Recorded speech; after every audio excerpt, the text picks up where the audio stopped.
So, he's back. I watched the first episode last night, turned all the lights out, sat in the middle of the room, headphones, and just took it in. For a long time I was just smiling the whole time when I was watching it. Paul, I will take 2, please.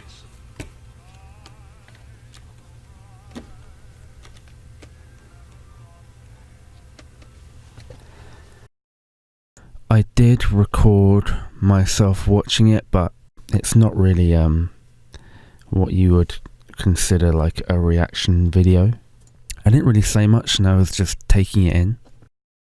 I wouldn't say I'm like a reactor like that. But I did get some clips and I'll include them throughout this video. To give it. Many felt there were better uses for our resources than aiding the Federation's oldest enemy. You fucking bitch.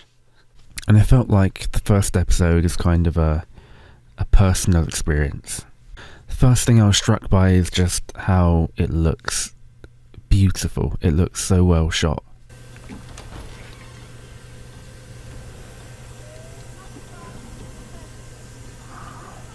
Wow. Those shots of the vineyard and the sunlight coming through, it was very aesthetically pleasing. And in a way I feel like I don't have too much to say because it was kind of just a setup for the future.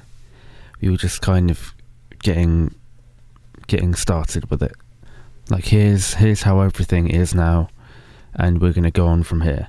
Instead of going too in-depth into the details of the episode, I'm going to more talk about my future hopes and expectations for the show.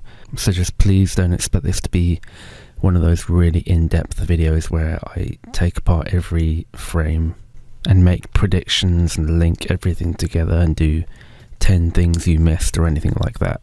But just to summarise, Data has a kid, Picard has a dog, Romulans have Borg. Actually, drinking this does remind me of something.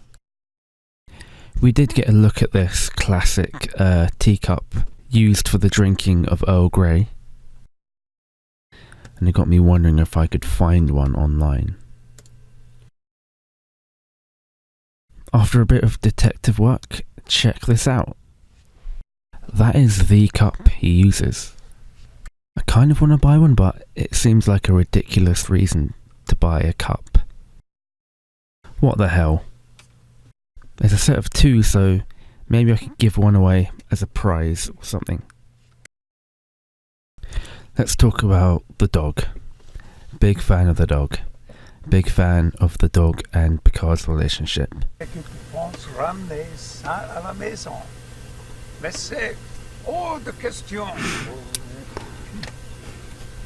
He is a very good dog. With the cinematic shots of the sunlight coming in and the sweeping shots of the vineyard, I feel like it was trying to show off a sedentary lifestyle. And Picard does acknowledge this near the end of the episode. Sitting here, all these years, nursing my offended dignity. And then there's a point in the interview when you can see him break and you can see the real Picard coming through. And I was not prepared to stand by and be a spectator. Now that's Picard. No idea. You have no... That was the real return of Picard, I think. One of his classic speeches. There was also a really nice moment in the interview which I'm glad I managed to catch. Lieutenant Commander Data, operations officer on the Enterprise, was synthetic. Did you ever lose faith in him? Never. Never. What? It's kind of another one of my Picard predictions that I've gotten. Only a little one though.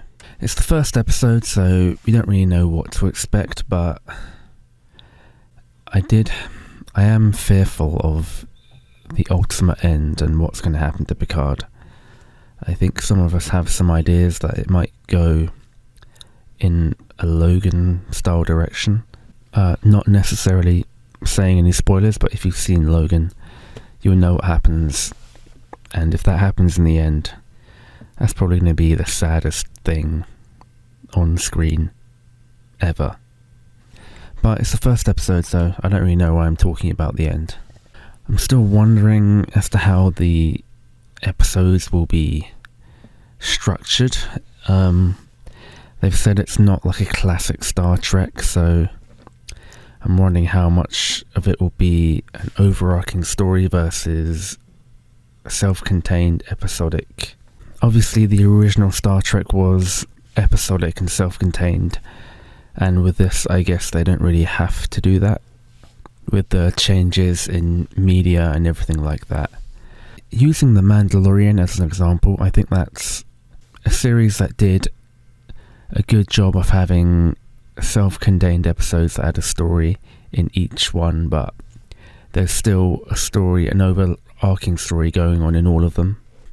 I'm definitely in favour of still having that smaller story over the space of one episode that explores certain characters just for that episode. Now, the reason why I'm using The Mandalorian as an example, I guess, is because it was done so well, I feel like. And the structure of them does kind of remind me of classic Star Trek, where it's just, here's a situation, here are some characters, there's action and a solution, and that's it. You could go back and re-explore it, but if you don't, then it's just another episode.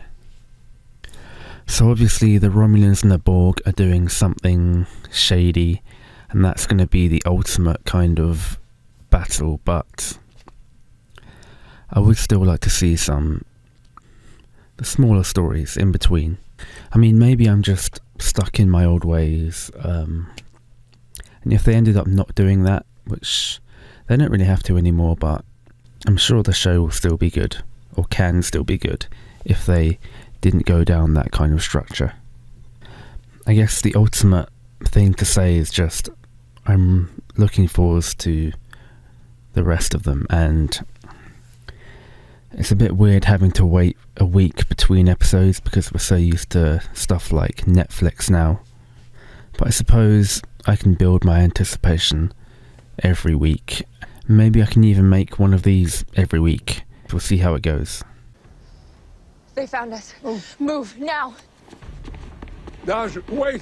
We need help! He can't run, he's an old man.